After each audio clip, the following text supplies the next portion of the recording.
This week, we're talking about a pageant that's not about a state, a region, or a country, or even the planet. We're talking about the whole universe. That's right, bitches. This week on Pageant Pod, we're discussing Miss Black Universe Pageant. That's right. And we've got some fantastic interviews with 4 former title holders. Tamisha Iman. Alexis Gabrielle Sherrington. Chanel Davenport. Jazell Barbie Royale. Plus, we'll be watching some iconic YouTube videos of Miss Black Universe talents, gowns, moments, and this is D-R-A-G, drag. Yes, caps lock that drag. Big letters. So settle in for another episode of Pageant Pod. Forever. Dog.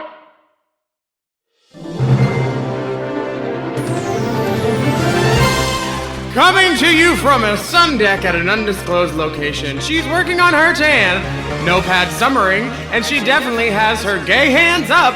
It's Miss Summertime Bop, Alaska. And representing designer clothing, shoes, fanny packs, and a competition very much based on buying shoes. The starlet of the stage and the screen, Club Nether Club, Plain Nether Club. It's Miss Booked and Blessed 2021. It's Willam. Hello. Good evening, panel of distinguished listeners with both ears. And welcome back to Pageant Pod, which we lovingly call Pageant Pod. Just a little Pageant Pod. Just up here. Oh, thank you. I'd like to thank the extinguished panel of judges.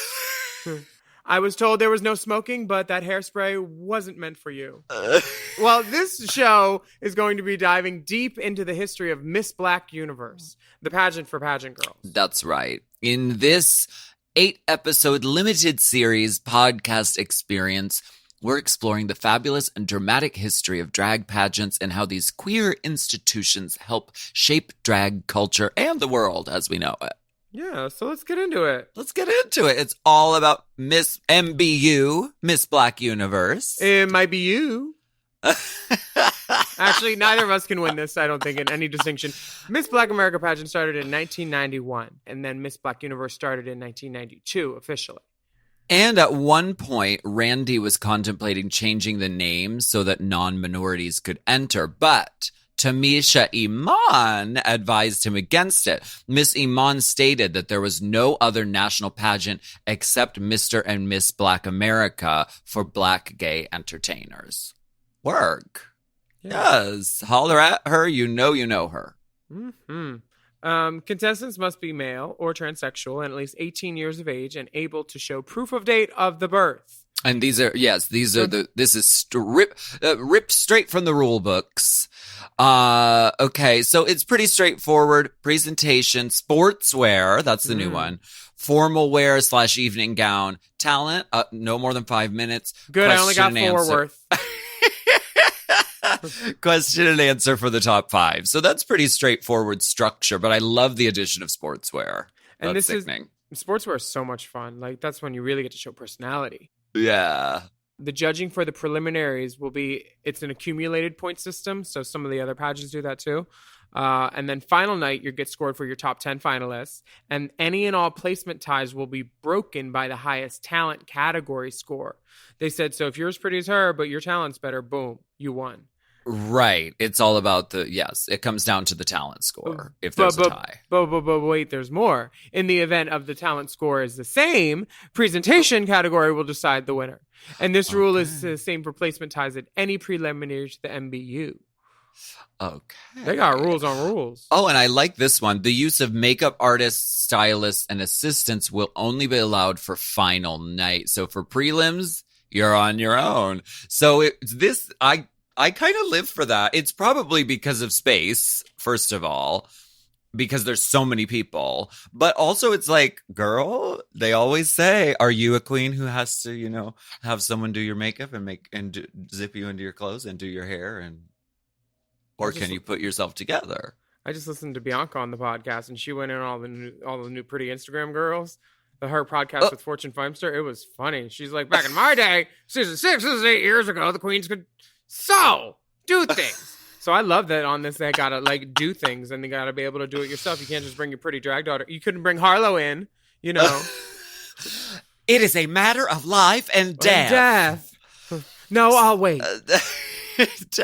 So talent, no more than 5 minutes. Solo talents are not encouraged for the national competition for prelim night or for final night. So there should at least be one other person with you as part of your talent. And if a contestant performs a solo talent, the maximum score that can be received from any judge will be 7 points. So it does behoove you to have some dancers or a co-dancer or what have you. They said we want butts on the stage. Yeah, girl. No live animals or reptiles. Well, fuck my drag. Unless approved by the board prior to competition. Oh, okay. Okay, work. So, okay, good to know. Yeah, I mean, that's sensible, I think. We can bring, what was her name? Froyo, our horse? Cool Whip. Cool Whip. Cool Whip. Yeah. Cool Whip. The official MBU pageant does not discriminate against entertainers with silicone and or hormones. And the use of silicone and hormones will not be considered by any judge in the scoring of contestants. Okay, work. Love that. But they are mad if you try to do a solo talent. You better bring back up, honey. Lift you up and show you off. Yes, mama. They want to be able to see it from the back. And finally, this is a good rule. Be on time. Be on time. Absolutely. Page rules preparing you for life. You're responsible for your conduct and the conduct of your dancers, your stylists, your assistants. I love that. No drugs. Mm-hmm. No bullying. Nope. I'm out.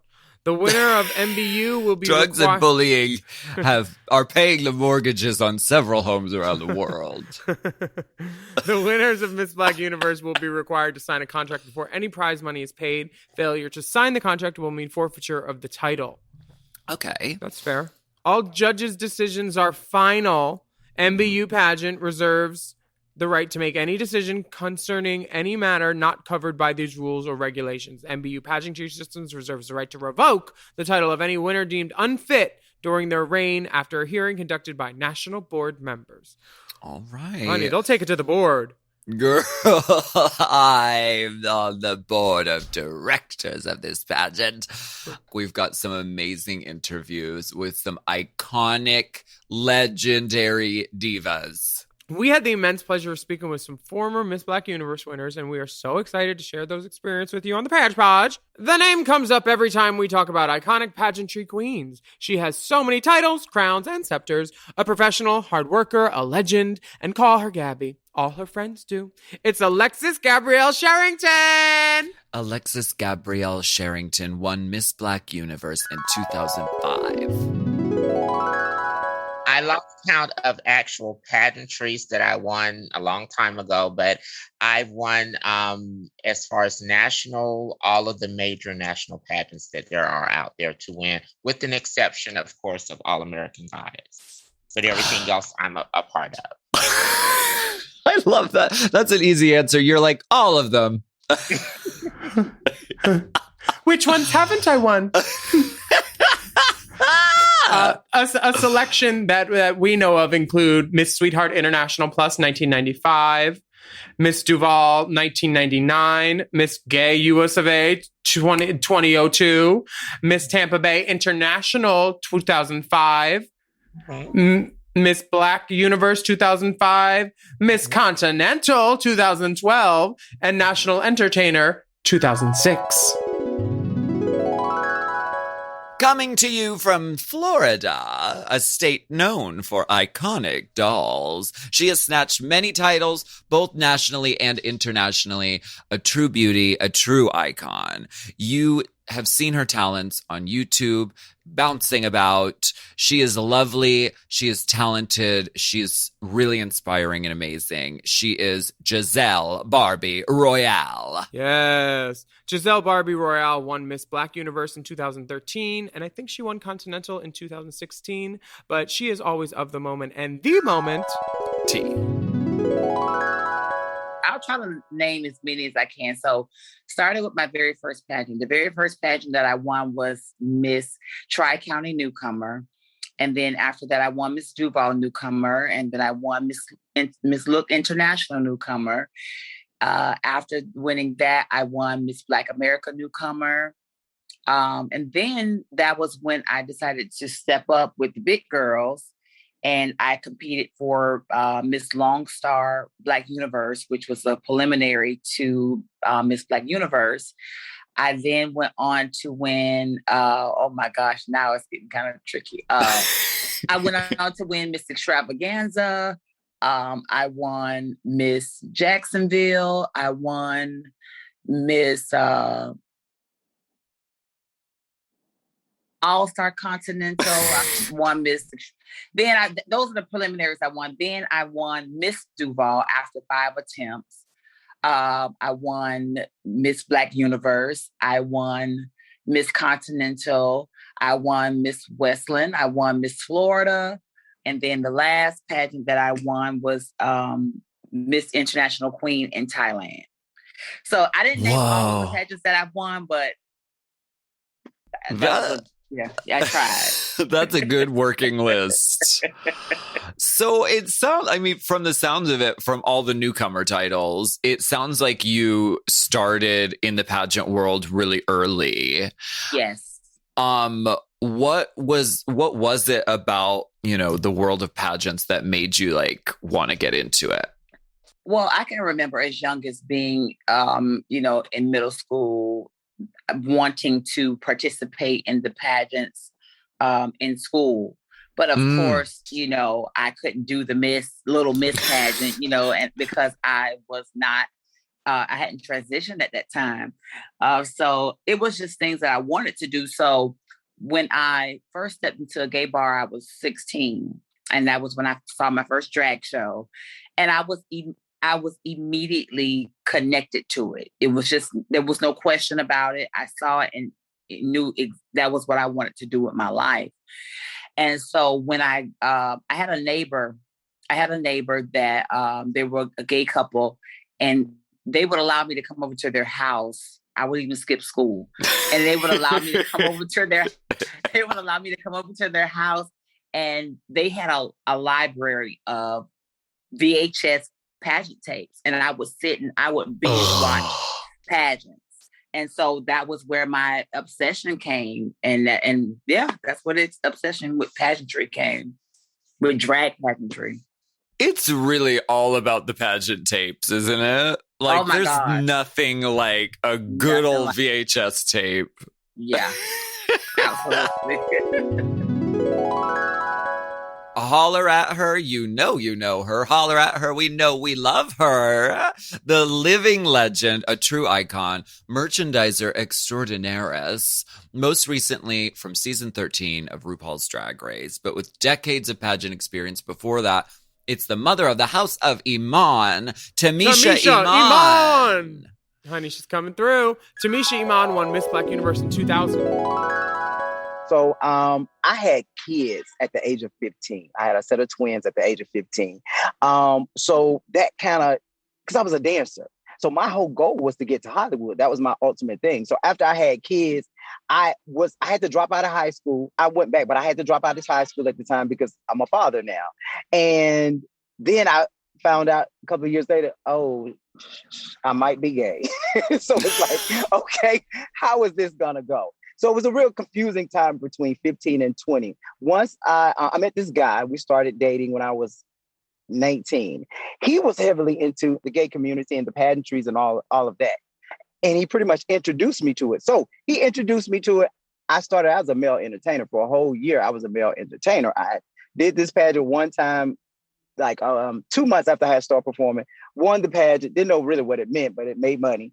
Went on a booking thinking, I'm Mr. So-and-so newcomer, so I'm going to make a lot of money. Drag queen comes in, don't know her word, busted wig, makeup horrible, $300. Me, perfect outfit, got naked, tied, need oxygen, $25. I'm in the wrong profession. So at that very moment, I knew this is something to really, investigate to see things about. So my drag mother was getting ready for a contest called Continental. And we were doing anything to do fundraisers to try to raise money. She entered me into this turnabout pageant where you have to come out as a guy, but you come out as a girl. Yeah. So crazy, won the pageant. And that was the start of Tamisha. I mean, even when like down, what's your name? I just took my daughter's name because my oldest daughter's name is Tamisha. And I was like, okay, we're going to do Tamisha, you know, and that was it. So having to perform 2 weeks after I won, I never liked the drag girls in our community. They were nasty, bitter, just like you asking for help. They were not available. We ain't happy with nothing. Honey. You gonna figure this out. So I was like, okay, well, I'm gonna figure it out at home. I'm not gonna ask you. So learn how to paint. My first performance, took the stage, and the rest is history.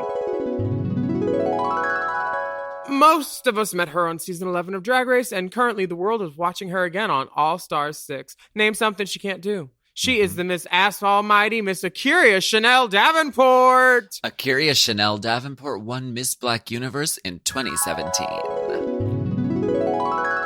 So we like to start off by just asking you to just list all of the titles that you've won, if you can remember them all.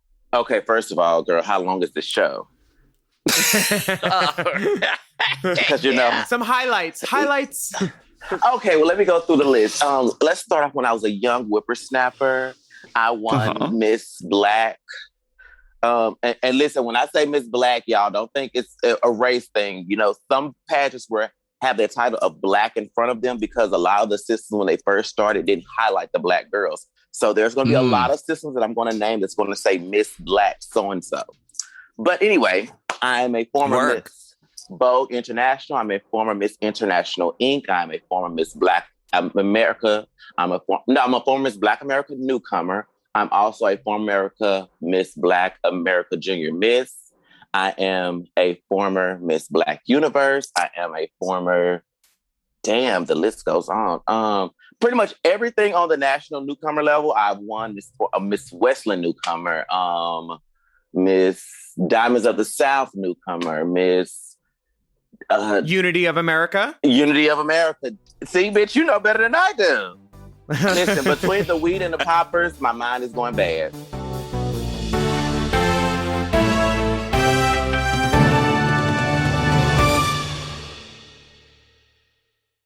This podcast is brought to you by Squarespace. Squarespace is the all-in-one website platform designed to help you stand out and succeed online. Whether you're just starting out or scaling your business, everybody needs a website. Otherwise, you're just out there making your business happen with what? Word of mouth? No, ma'am. If you've got a passion project that you're starting, if you want to start making drag watches that are purely ornamental, made for the sole purpose of a queen touching her wrist during lip sync when the song lyrics say, time. That idea is brilliant and needs a website. This is why you need Squarespace, because Squarespace gives you everything you need to claim your domain. Showcase your offerings with a professional website, then you can grow your brand and get paid all in one place. Plus, they have integrated SEO tools, which means search engine optimization, I think, so you can show up more often on search engines. And their Blueprint AI design tool, which can get a fully custom website built in just a few steps if you want to do the whole AI thing. Plus, you can connect your socials, set up easy ways for your customers to buy your products, and even schedule appointments with you. It's all right there on Squarespace. I've scaled a number of businesses in my time, and they have all needed websites because websites just legitimize you, you know? And Squarespace is a great spot for a creative person like me who needs to make a website and has great ideas but doesn't necessarily know the HTML, QRL, TMV of it all, you know? Because I'm not an IT whiz at all. But Squarespace makes it easy for me to select what I want and then put out a wonderful website. And it could be the same for you. You need to check out squarespace.com/drag for a free trial. And then when you're ready to launch, just use the offer code DRAG to save 10% off your first purchase of a website or a domain, which is kind of the same thing. Squarespace.com/drag. Chime is changing the way people bank. They offer the most rewarding, fee-free banking, and it's built just for you. I don't want to interrupt here, but I want to chime in. They're not like traditional old banks. that charge you overdraft and monthly fees. Plus, they have thousands of fee-free ATMs. There's nothing more frustrating than added fees when you're just trying to access your own money. Exactly. So with Chime, you are not just switching banks, you are upgrading to America's #1 choice for banking with a Chime checking account. And how about some of these benefits? All benefits here, honey. Get 5% cash back on a Chime card in a category of your choice, like gas or groceries. And you get savings that grow faster with 3.75 APY. That's 9 times higher than the national average. And don't forget, they also have Spot Me, which lets you overdraft up to $200 fee-free. We all need to be proactive in our own finances and understand what our money's doing, and banking can be confusing. There's so many hidden fees and policies that are different at each bank, so you have to look out for you, and with Chime you could do that. Yes, God, and don't just settle. Find what works for you and get the perks and benefits that are beneficial to your life. Check out Chime. Honey, I did. I'm a Chime user, and Chime is not just smarter banking, it's the most rewarding way to bank. Join the millions who are already banking fee-free today. Head to chime.com/drag. That is chime.com/drag. It only takes a few minutes to sign up. Chime is a fintech, not a bank. Banking services provided for MyPay and Chime Card provided by Chime Bank Partners. Optional products and services may have fees or charges. Stated annual percentage yield and cashback for Chime Prime only. No minimum balance required. Checking account ranking based on a J.D. Power survey published October 20th, 2025. For more information on APY rates, MyPay, SpotMe, and travel perks, go to chime.com/disclosures.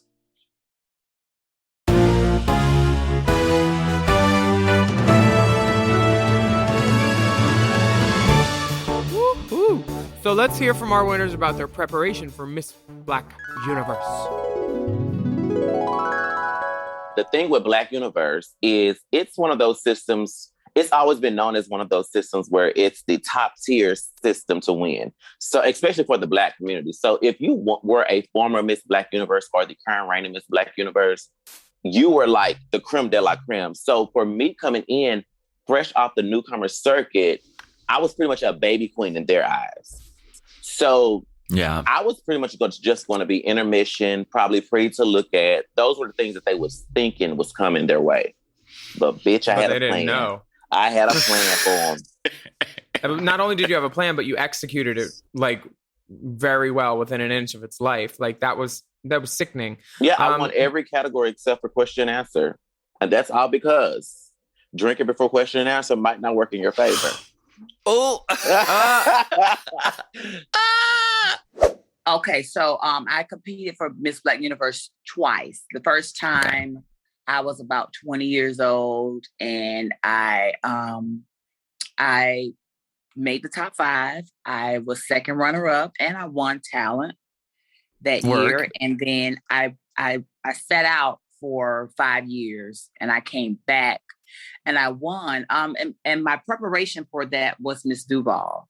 Miss Duval, okay. Duval is my hometown. Duval County is my hometown. So that pageant, being that it was, from my hometown, it meant so much to me. And I wanted to win that pageant so badly. And so I had won the newcomer pageant, and then I immediately went to the Miss. And I competed the first year, and I was actually first runner up to Raquel Lord, which I thought I still thought I won. I still do to this day. Still think I won. But that's neither here nor there. Yeah, but that was how I prepared. Each year that I lost, I went back and I fixed something. Each year I lost. So the 5th attempt was the year that I won. And that was when I felt like, okay, now that I've won this, and I won every category when I won. And so, so that when I won Miss Duval, I said, okay, now you're ready to go and compete for Miss Black Universe. Because if you can win Miss Black Universe, and you can win, if you can win Miss Duval, you can win Miss Black Universe. So I went to Black Universe the same year that I was reigning as Miss Duval. And I went and I won all the categories as well for Miss Black Universe. I sure did. Yeah. They say I didn't win sportswear, but they gave me the plaque. So I don't know. I have all of the plaques. prepping for Black Universe was very, very hard because it's a difference when you're preparing for a Black pageant than any national pageant. Your Black community perceives you so much different than the overall community. Black pageantry is one of the hardest pageantry systems out there because they do, like, you start with a perfect 10, but as you come out, the points deduct. They deduct. If they feel like your sleeve is too short, that's a deduction. If your hair is not in place, it could be your hair is out of place. If your makeup is not good, if it's not, bouncing off the light. So by the time you leave the stage, you may be having 3 points. You know what I'm saying? So it's a very difficult thing to please so many people. So once you have done that in the Black community and they reward you with a pageant or whatever, you pretty much have arrived. You've been accepted by all. It's not like other systems. Like, to win USA, you have to impress so many different people, and they may or may not like you. To win a Black pageant, once you have done what needed to be done, and they have saw you in a different light, and they accept you, you have a forever career with these new followers. There's a distinction that a few pageant systems are specifically for Black queens. And we talked about the importance of this space in pageantry and the differences between Black pageants and other pageants. So let's hear from these queens all about this.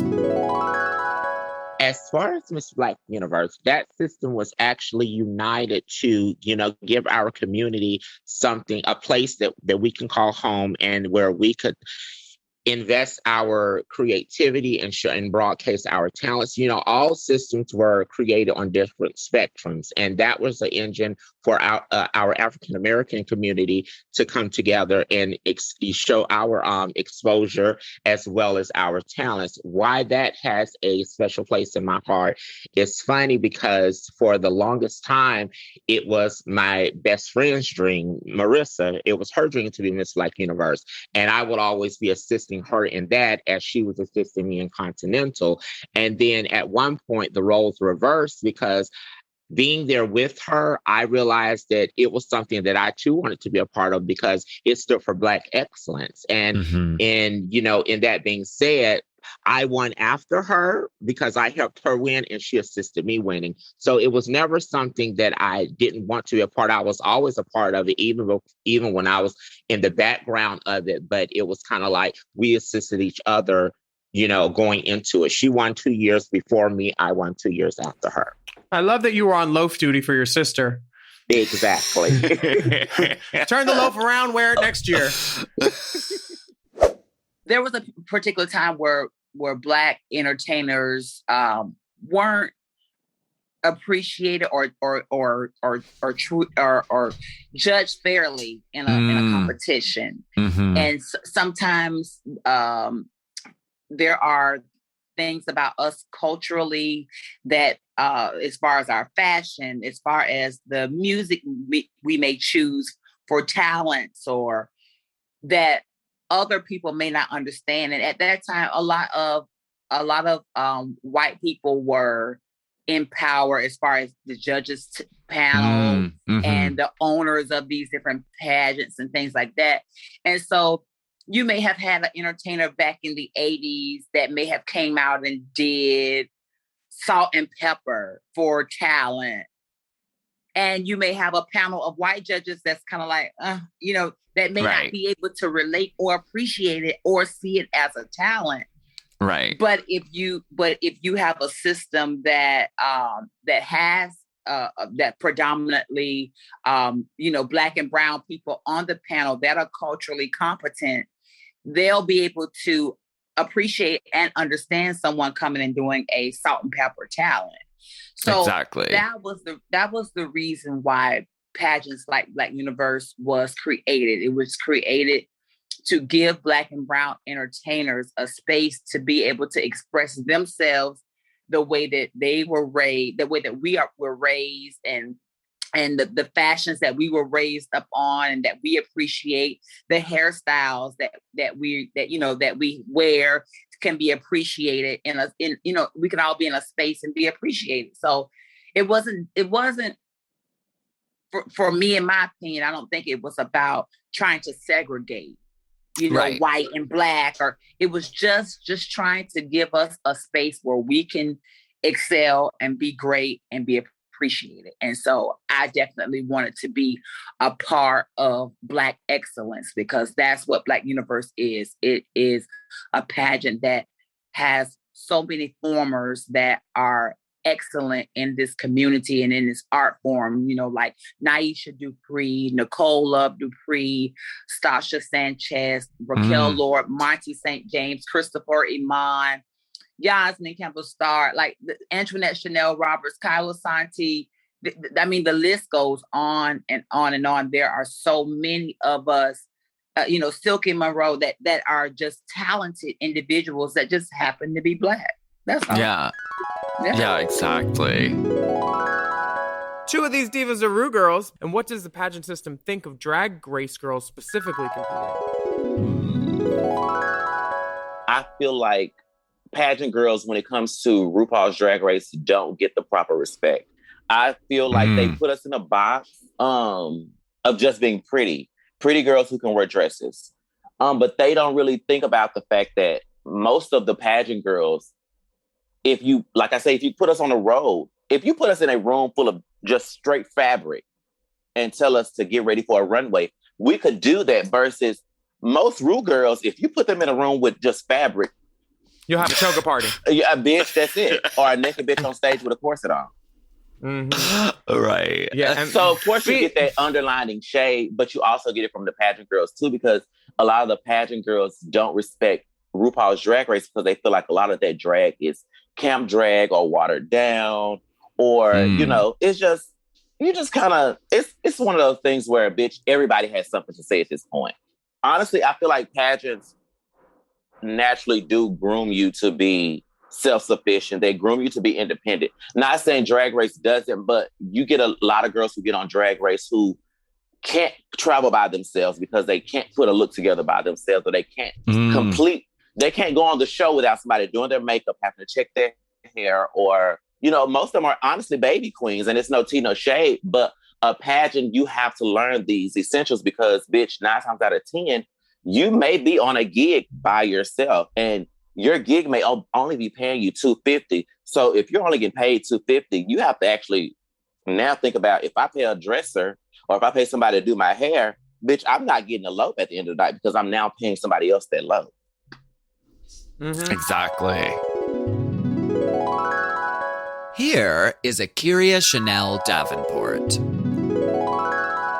You can take from it so many different levels of, you know, to what you feel that RuPaul Drag Race has actually did for the community or the pageantry system as a whole.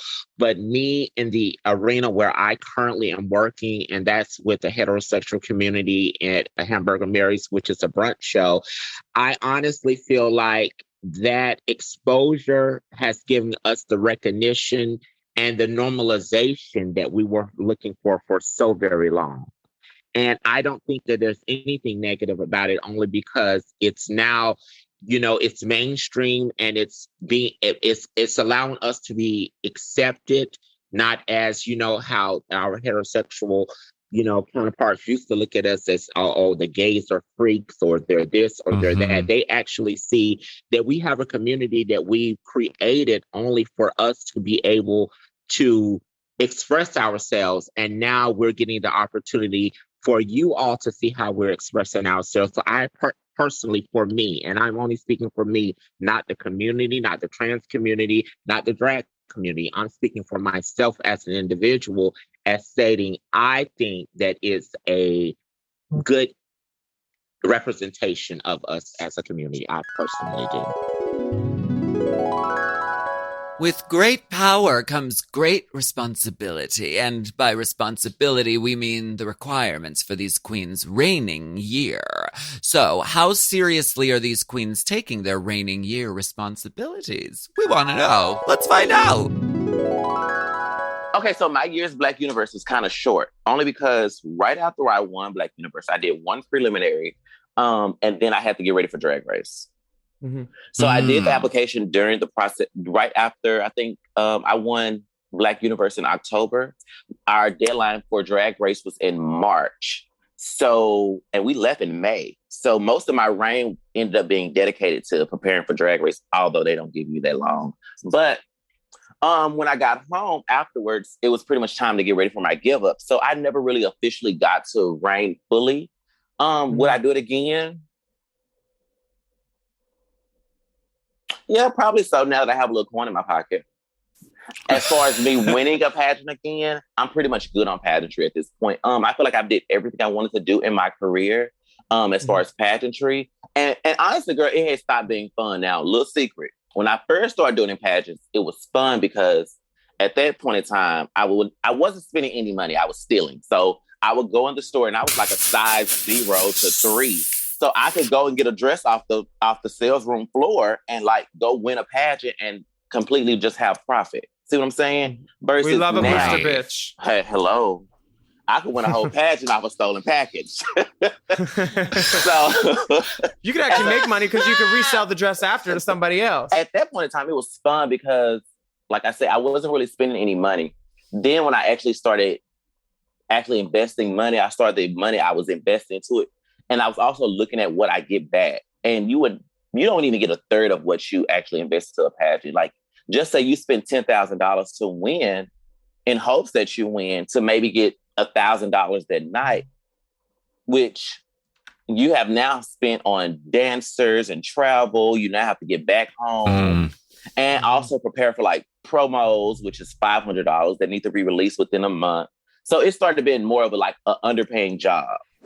The year that I won Miss Black Universe, okay, actually I was coming off of competing for Continental that same year, and I didn't win, and I was a little disheartened, but at the same time, Marissa, when we got home, Marissa was like, well, girl, you got a complete package. You should just go ahead and go to Universe. And I'm like, I'm not really feeling, doing a pageant right now. It's not on my mindset. I mean, right now, I just want to go home and relax. And so, my sister Stasha, she called me, Nicole called me, all of the performers started calling me, congratulating me, of course, and then was telling me that, I need to be a part of that. And I was like, well, I want to be a part, but I don't think mentally right now I'm prepared. And they was like, well, what's going to get you mentally prepared? And I was like, I just came off of competing at Continental September, Universe is in October. So this is right around the corner. And I was like, well, let me, let me digress and give this some thought. So really, I had like a month to get it together. And actually, granted, I was able to pull it off because the only thing that I was necessarily lacking for Black Universe would have been a sportswear. But of course, I don't really like repeating. And that's the one time that repeating actually worked for me, but I'm still against it for my own personal sanity. I like having new things, but I was able to dig in my wardrobe and dig back deep in my closet to things that they have forgotten and make it work to win. So, and that was one of the things that, it was my shortest preparation to compete, but I still put a lot of drive and energy into it because, when I compete for something, I go into it with a mentality that losing is not an option. Right.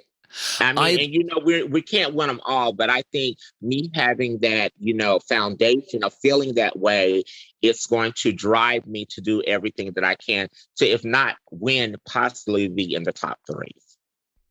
Yeah, exactly. I love that. And I love the thing about sort of not repeating like what, so you never repeated like a gown or anything like that? In most cases, no. That's the only competition that I can. Well, no, I take that back. That's the only competition that I repeated a gown, and I repeated that same gown 3 times and won each time. But that's only because lucky gown. my rhinestone ball gown. Wow. I wore that the year at Continental. Erica Andrews won, and I didn't wear it again. I wore it for Black Universe when I won, and I wore it preliminary night for National Entertainer of the Year when I won, and only because it's one of those, hey, I paid almost $40,000 for the dress. I'm going to get some type of use out of it, and it's the iconic dress that you can't, you will never forget it. So, I hate to be that girl to talk about finance or coin, But is it safe to say that you've probably made and won over $1 million in pageants? I feel like you've kept the pageant system going single gownedly. Yeah, it's funny that you said that. I said that the other day. If I look at my career investments, it's well over $1 million. Actually. Wow. We will be right back after this break with more Miss Black Universe chats with these divas.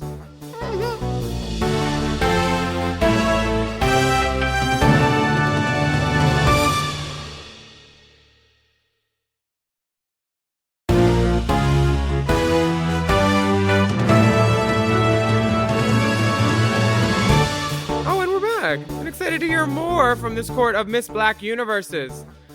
Girls, get in line. Gown's about to start. Here is Tamisha Iman.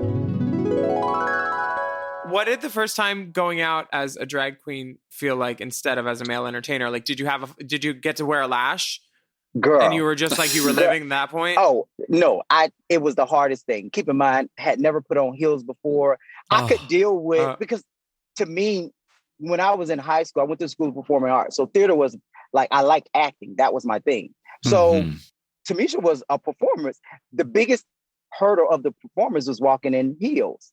Like, I didn't really practice before the pageant. And I was pretty much mimicking my drag mother, how she walks. And it was enough for the crowd to go up. But that was the hardest challenge. It wasn't, I never felt like I'm girly. I'm not girly. Like most people are just naturally girly. That's not me. So everything that Tamisha was doing at the time was an act. I was playing girly, you know what I'm saying? I was trying to be feminine, and it worked because I was pretty. I'm going to pat myself on the back. I was cute at the time, but could not walk in heels, baby. That was the hardest thing. First performance, somebody had to walk me to the center of the stage. I couldn't move. Prop up. Prop up and then come get me. It was horrible. That's called a park and mark, bitch. You did that. Where does your inspiration come from for your talent numbers? Because you always are putting on such a show-stopping production. What's your inspiration process for getting ready for that? I think my inspiration process is honestly, I've always contributed to the art. So, I have in my mind, whenever I'm producing a talent, I really don't think drag pageantry. I think Tony Awards. I think the Broadway productions. I mean, because as a child, I was always stimulated by those things. And I think that for me, if I'm going to put forth a production, I want it to be Broadway worthy and I want it to be Tony Awards worthy. And I think that's my mentality. I never really think I'm doing something for a drag pageant. I'm thinking very theatrical and stage oriented at all times. Here is Jazell Barbie Royale. Was it Raquel Lord who beat you for the title, but you believe that you should have won? Oh, yes. Do you care to elaborate on that? Because that's the kind of shit that really intrigues me. I mean, well, first of all, I was the new girl on the block. And, I was 20, 21. And, I'm going up against this veteran. Right. Someone that had been doing it, for such a long time. And, everyone that knows her, she's one of the best entertainers in the country, very polished and very well put together. And on that night, I felt like I did enough. I felt like I did enough. And I felt like because I was young and they knew that I would come back and compete again, I was given first run up. That's just my theory. And I can say that now because I've won, she won. Right. I went the next year and I wasn't as good as I was the year before. Nowhere near as good as I was the year before. I didn't deserve to win at all. Then I went a third year, and I was upset at the outcome. And then I went a fourth year and I really was upset the fourth year because I was like, I'm not doing this anymore. Yeah. Yeah. So, and I was beat the fourth year. I was beat by somebody I didn't even know. This person came out of nowhere. Her name is April Chanel. You know, she came out of nowhere. I didn't know who she was. And the next thing you know, they were putting a crown on her head. You were pissed. And I was like, oh my God. Yeah, but we know who she is now. But right. Yeah. So yeah, that was why I just felt like, because she was the veteran of the pageant, I felt like that she had a heads up on me or some type of leverage over me because of that. Yeah, and I feel like that happens a lot of times. It's like somebody shows up and is really amazing and new at doing pageants, and the pageant people are like, well, she'll come back next time and she'll do even better. Exactly. So, or this veteran person is not going to come back. You know, right. Or this may be their last pageant, you know, before they retire, or we really want this person. So we don't know if she doesn't win, if she's going to get mad and not come back, or, right. You know, I have seen situations like that where people just kind of get certain people out of the way. Mm-hmm. Okay. All right. I've seen that happen in pageantry. Trust me. I've seen a lot happen. Yeah. But I jokingly say that when I speak about the Raquel Duval situation. I've always been vocal about that. My stance has never changed on how I feel about it, but I'm not bitter about it at all. I just love saying it. I feel like I won. Exactly. Like I won. Even if I didn't, I still felt like I won. In my heart, I felt like I won that night. We thank the dolls so much for giving us their time. We love all these queens we worship, and we will be right back after this.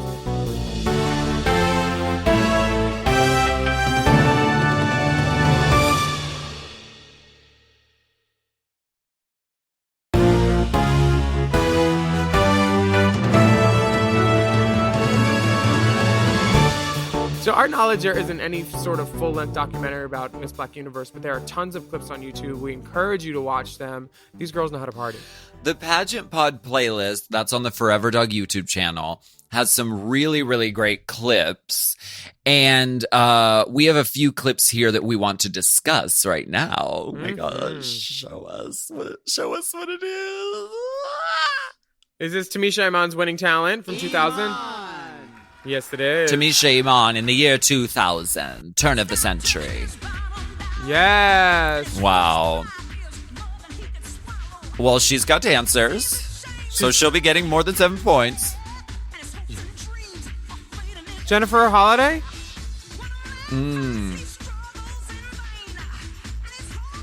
She's got a black gown, but it has like white long sleeves and like a white sash and like a white head wrap. Oh, I thought that was lime. Or is that green light on her? It could be white. Oh, maybe it is. Maybe it was just the lighting. I think it is green. Wow. The detailing is citron. The detailing is limon.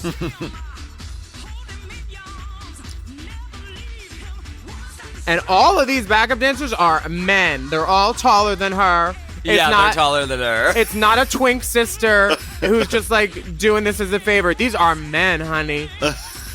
Oh, I love this garment. I love the color combination. She's so precise. Does the turban come off? The turban comes off. There's a hair reveal. Oh my god, I'm not ready for this. I'm not prepared. My God. She's taking her time. You didn't think she had a wig it. under that mound of fabric? She's taking her time with it. Oh! It's black hair with green tips! It's black hair with green tips! The dancers have all changed into green leotards! Oh, yeah. Drama. Wait, not a one's in a dance belt either. Thank the Lord. Oh! She's taking off the green sleeves to reveal, I think, fringe. Fringe. It's fringe, honey. The honey, fringe that's dance for costume. me. That's fringe. Oh. And the skirt is coming down as well. And she's got boots. And she's getting the leotard leg off her boot by side twerking. And oh, so good. I'm gonna use that next time my pants are caught. This is amazing, girl. Everybody got the strength. Yes. Yes. If you're not doing this song, are you even doing drag? We should compare Shangela's strength to this strength. We'll do a watch along. Netflix queens watch this. 2 girls doing the same number.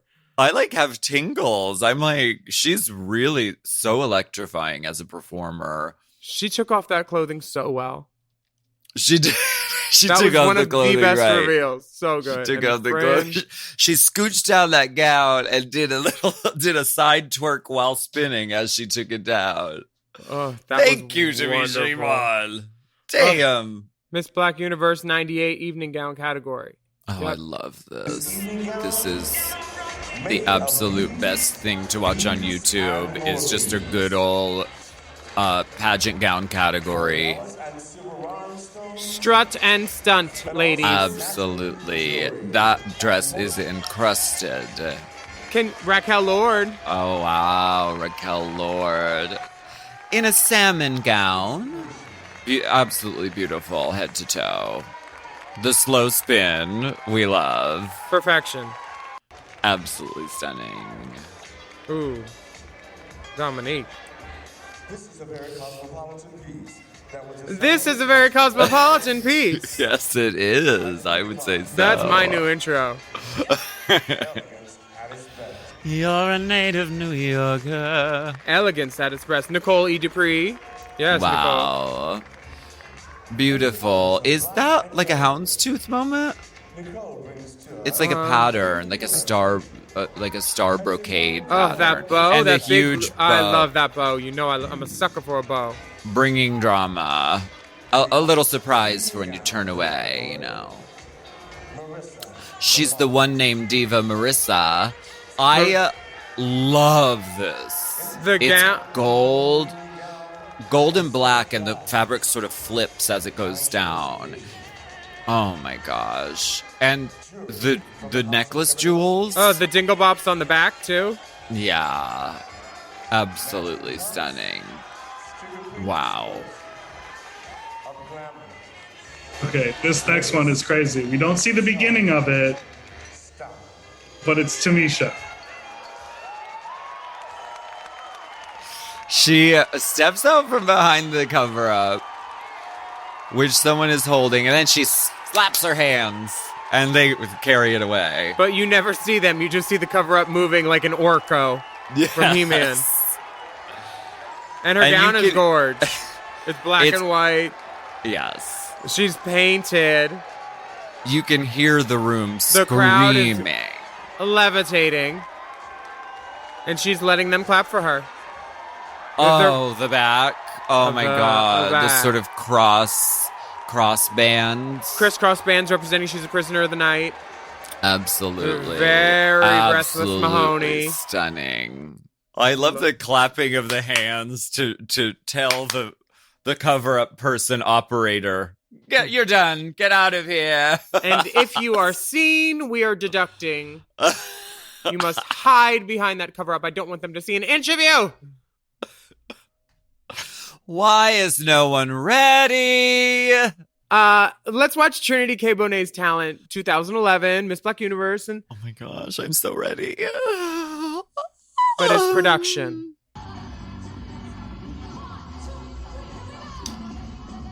Oh my god. She's always been Beyonce. She's always been a Beyonce impersonatrix. And really the finest. She's got how many backup dancers? 8. 6? Oh. She's giving Beyonce era. What era was this? What album was this? Oh, it was called 4, yes.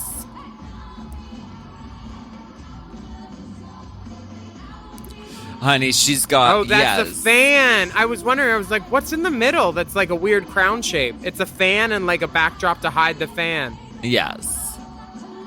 Because you really can't do Beyonce without the wind. It really takes it there. It helps to harness the elements. Absolutely. She looks absolutely sensational. Oh my gosh. So beautiful. And I mean, we all witnessed on All Stars Trinity slaying the Beyonce Super Bowl illusion and performance. But I mean, this is nothing new with Trinity K. Bonet. She has been embodying Beyonce for a very long time. She also embodies Whitney Houston better than anyone I think I've ever seen do it. So she's really skilled at like grabbing someone's essence and like bringing it forth. I love that. I also love Jazell Barbie Royale. Her talent, He Loves Me, the CeCe Penningston. So this was Jazell Barbie Royale's give up after Continental. And so that's really a moment where you just get to just let loose and enjoy the moment. Bitch, can I tell you, I put this on Beatdown, and her Venmo below, she said she made $550 in tips. That's sickening. In yeah, like 2 she days. said she mentioned that. She was like, yes, bitch. And I was like, oh, keep bouncing. She's absolutely stunning. Oh, so beautiful. Oh. Yeah. Gorge. Just picking cabbage. Yeah. But giving everybody attention. Yes. And the whole room is still loving.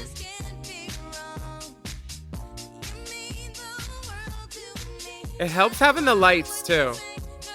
Oh, absolutely.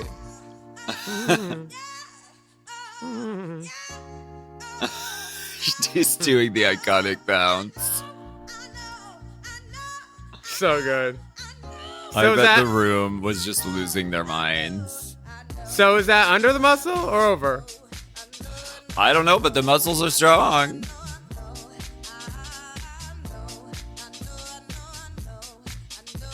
Oh, she's so fierce. She's absolutely breathtaking. Oh, what a woman. I want to ask you about your iconic performance of He Loves Me Too. This one? Yes.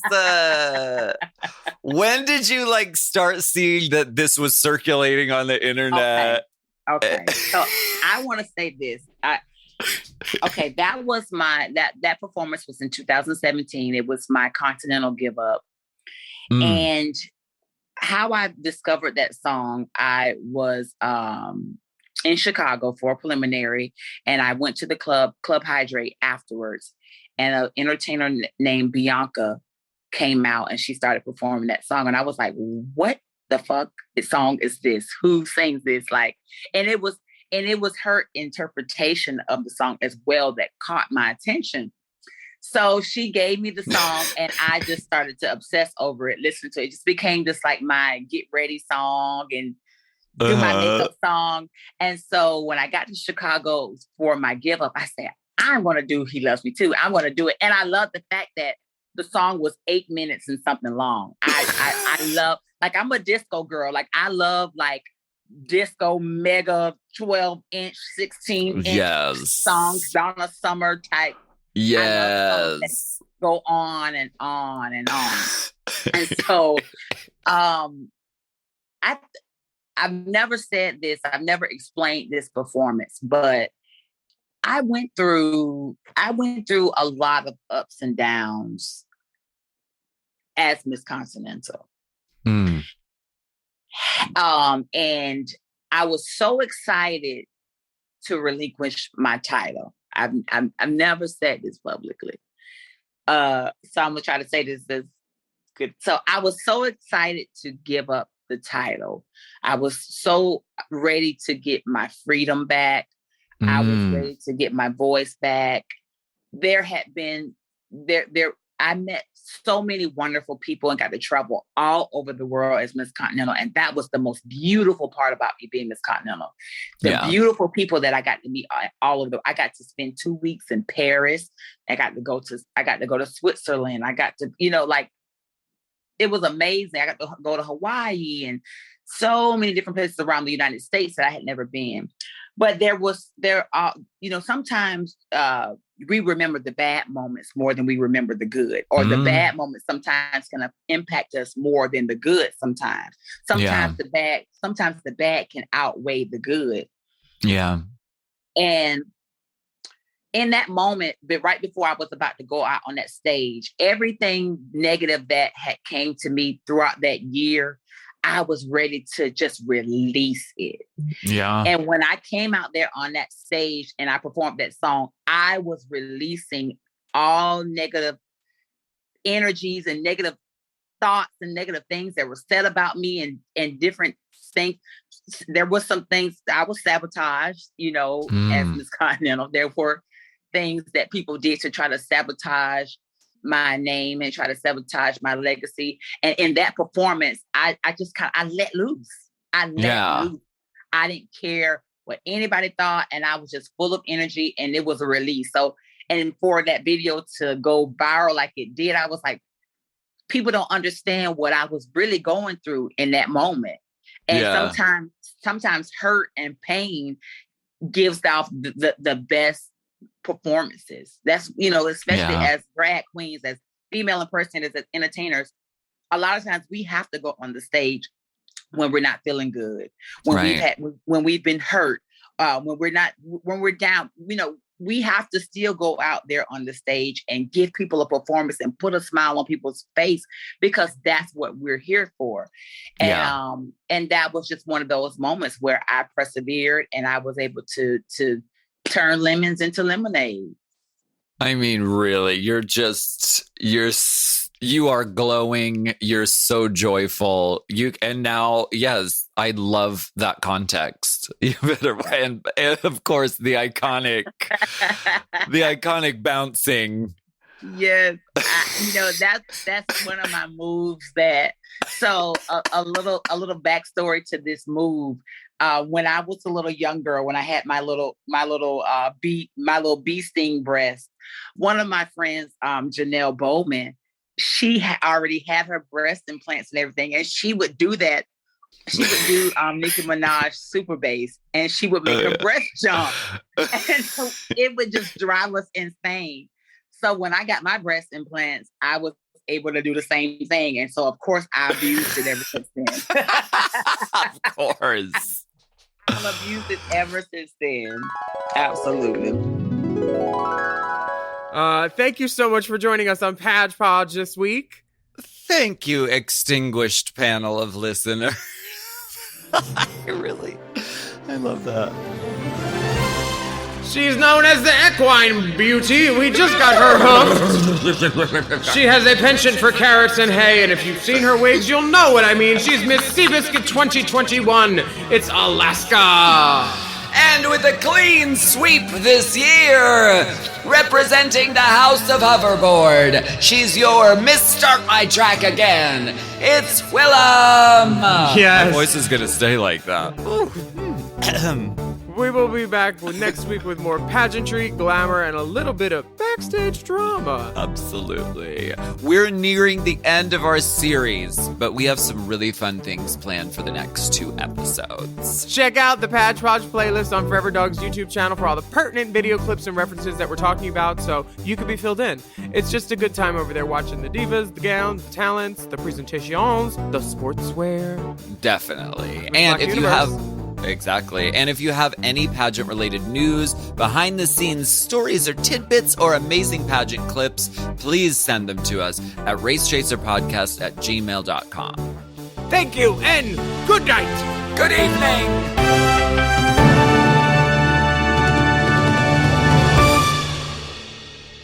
Forever. Dog. Pageant Pod is a Forever Dog and Moguls of Media production hosted by Alaska and Willam. Produced by Big Dipper and Joseph Shepard. Editing and sound design by Will Pitts. Executive produced by Willam Belli, Alaska Thunderfuck. Big Dipper, Brett Bowen. Joe Cilio, And Alex Ramsey.